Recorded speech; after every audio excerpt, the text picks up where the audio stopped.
ভিডিওটি শুরু করার আগে তোমাদের সুবিধার্থে জানিয়ে রাখি, তোমরা আজকের এই ভিডিওর ডেসক্রিপশন বক্সে আমাদের অফিসিয়াল হোয়াটসঅ্যাপ গ্রুপ লিংক পেয়ে যাবে, কিংবা এই কিউআর কোড স্ক্যান করেও তোমরা আমাদের অফিসিয়াল হোয়াটসঅ্যাপ গ্রুপে যুক্ত থাকতে পারো।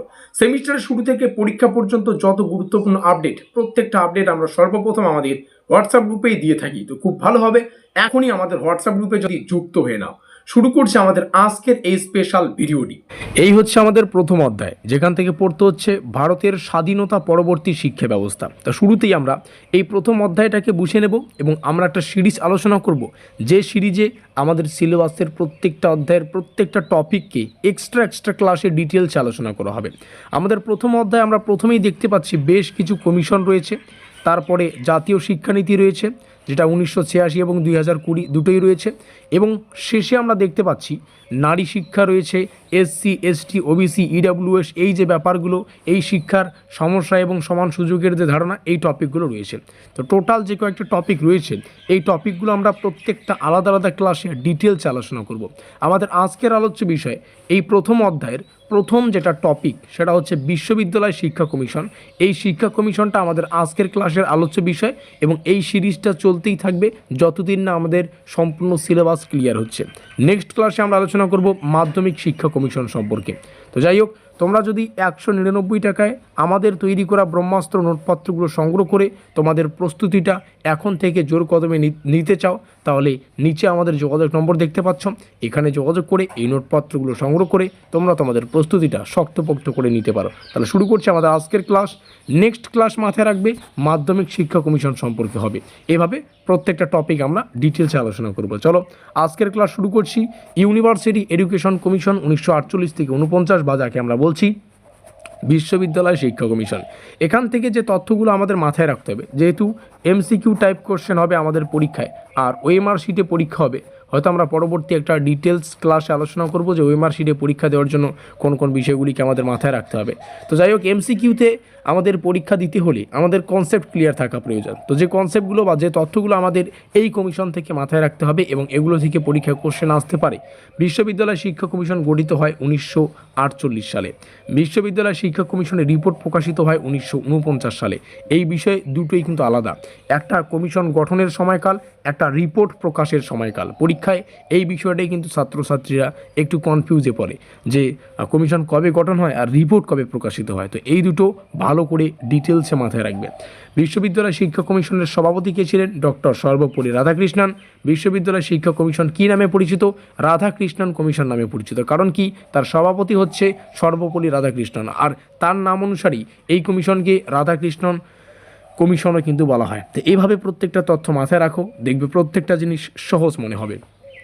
স্বাধীন ভারতের প্রথম শিক্ষা কমিশন কি? বিশ্ববিদ্যালয় শিক্ষা কমিশন। এটি স্বাধীন ভারত, যখন ভারত স্বাধীন হয়, স্বাধীন ভারতের প্রথম একটা শিক্ষা কমিশন। ঠিক আছে, আরও ডিটেলসে আমরা প্রত্যেকটা তথ্য জানতে পারবো। বিশ্ববিদ্যালয় শিক্ষা কমিশন গঠন করে কে? ভারত সরকার। তখন কিন্তু আর ব্রিটিশ সরকার ছিল না, কারণ স্বাধীন হওয়ার পরেই এই কমিশনটা গঠন করা হয়। কমিশনের প্রধান উদ্দেশ্য কী ছিল? এই কমিশনের প্রধান উদ্দেশ্য ছিল ভারতের বিশ্ববিদ্যালয় শিক্ষার উন্নয়ন ও সংস্কার। এরপরে আমরা মাধ্যমিক শিক্ষা কমিশনে যাব, সেটার আলাদা উদ্দেশ্য হবে, সেটার উদ্দেশ্য হবে মাধ্যমিক শিক্ষা ব্যবস্থাকে সুগঠিত করা বা উন্নয়ন করা। এই কমিশনের উদ্দেশ্য হচ্ছে ভারতের যে বিশ্ববিদ্যালয়, সেই বিশ্ববিদ্যালয়ের শিক্ষার উন্নয়ন সংস্কার করা। ঠিক আছে, আর এই কমিশনের প্রধান কাজ কী ছিল? উচ্চ শিক্ষা ব্যবস্থার পর্যালোচনা করা। আর পরবর্তী কমিশনের গুরুত্ব দেয়, এই কমিশনের গুরুত্ব কী দেয়? বিশ্ববিদ্যালয়ের স্বায়ত্তশাসনের উপর একটা বিশেষ গুরুত্ব আরোপ করে। এই কমিশনের মতে বিশ্ববিদ্যালয়ের মূল লক্ষ্য কী? জ্ঞান সৃষ্টি ও জ্ঞান বিস্তার করা। কমিশনের গুরুত্ব কী? গবেষণায় বা গবেষণা কার্যক্রমের উন্নয়নে গুরুত্ব দেয় আর কি। কমিশনের জোর দেয় শিক্ষাগত গুণমান বা গুণগত মান উন্নয়নে। নেক্সট আমরা জানবো কমিশনের গুরুত্ব দেয় যোগ্য প্রশিক্ষিত শিক্ষক নিয়োগ। কমিশন সুপারিশ করে কি করে? শিক্ষক প্রশিক্ষণ ব্যবস্থার উন্নয়নের উপর একটা সুপারিশ করে, যাতে করে শিক্ষকের বেতনের উপর ধ্যান দেওয়া হয়, যাতে শিক্ষকের একটা আর্থিকভাবে সহায়তা পায়, যাতে করে তারাও মন দিয়ে ছাত্রদের টিচিং করান বা প্রশিক্ষণ দেন। কমিশন জোর দেয় কি? কোন কোন টপিকের উপর জোর দেয় আমরা সেগুলোকে ডিটেলসে আলোচনা করছি, এখান থেকে তোমরা দেখে নেবে। সব থেকে বড় কথা, যে বিষয়গুলো বেশি গুরুত্বপূর্ণ সেগুলোকে আমি একটু এক্সট্রা করে মার্কিং করবো, এগুলোকে ভালো করে তোমরা পড়ে নেবে। এবার এখান থেকে আরেকটা বিষয় বা তথ্য তোমাদের জানতে হবে। এখানে কমিশনের অন্যতম সুপারিশ হচ্ছে ইউনিভার্সিটি গ্র্যান্ট কমিশন, যেটাকে আমরা বলছি ইউজিসি। পরীক্ষায় এটার একটা কোশ্চেন আসতে পারে, ইউজিসি কোন কমিশনের প্রকাশ পায় বা কোন কমিশনের সময় তৈরি করা হয়। আর একটা কোশ্চেন আসে, ইউজিসির পুরো নাম কি? University grant commission. ইউজিসির পুরো নাম এখানে লেখাই আছে। ইউজিসি বাংলায় পরিচিত বিশ্ববিদ্যালয় মঞ্জুরি কমিশন নামে। আর এটি কবে প্রকাশিত হয়? 1956 সালে। ইউজিসি প্রতিষ্ঠার উদ্দেশ্য কি?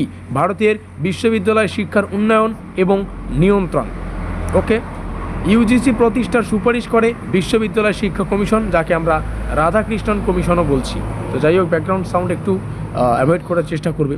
তাহলে ইউজিসি সংক্রান্ত কোশ্চেনও কিন্তু আমাদের এই টপিকে রয়েছে, প্রত্যেকটা বিষয়ে ভালো করে পড়ার চেষ্টা করবে। কমিশনের রিপোর্টের গুরুত্ব, ভারতের উচ্চশিক্ষা সংস্কারের ভিত্তি স্থাপন। আর কিছু রয়েছে, এগুলো এখান থেকে তোমরা সুন্দর করে দেখে নেবে। যে কয়েকটা মোটামুটি তোমাদের পড়তে হবে সেগুলোকে আমি মার্ক করে দিলাম। আর যেমনটা বললাম, আমরা এভাবেই প্রত্যেকটা অধ্যায়ের প্রত্যেকটা টপিককে ডিটেলসে আলোচনা করার চেষ্টা করব। এটা আমাদের এই কমিশনগুলোর প্রথম কমিশন সম্পর্কে আলোচনা করা হলো। নেক্সট ক্লাসে মাধ্যমিক শিক্ষা কমিশন হবে, তারপরে কোঠালীয় কমিশন হবে। প্রত্যেকটা ক্লাসের লিঙ্ক আমাদের আজকের এই ভিডিওর ডেসক্রিপশন বক্সে অ্যাভেলেবেল রয়েছে, সেখান থেকে দেখে নেবে। 199 টাকায় আমাদের তৈরি করা ব্রহ্মাস্ত্র নোটপত্র সংগ্রহ করে কেউ যদি প্রস্তুতি নিতে চাও, নিচে দেওয়া যোগাযোগ নম্বরে যোগাযোগ করে নোটপত্রগুলো সংগ্রহ করবে। দেখা হচ্ছে আমাদের পরবর্তী ক্লাসে।